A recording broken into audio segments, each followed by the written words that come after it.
I remember my mother to me, she says, Denzel, you do a lot of good, but it's time for you to do good the right way.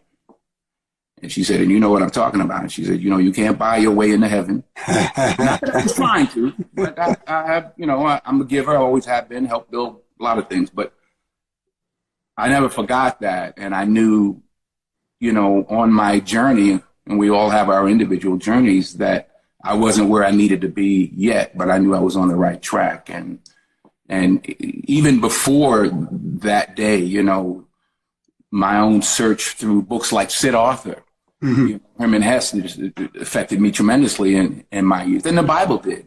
And so you have that moment, that knock from the horse moment, if you will,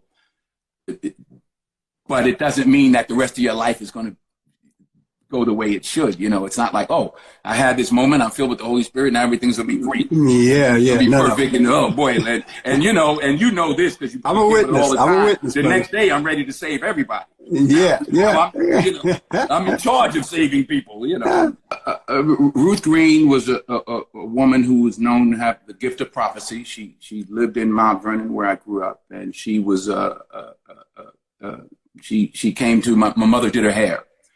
So she was in the beauty shop when I was sitting in there, having been kicked out of school and out of college. And she said, boy, she said, first of all, somebody give me a piece of paper. And she wrote down the word prophecy. She misspelled it. And my mother wrote it down. And she just said that, boy, you're going to travel the world and preach to millions of people.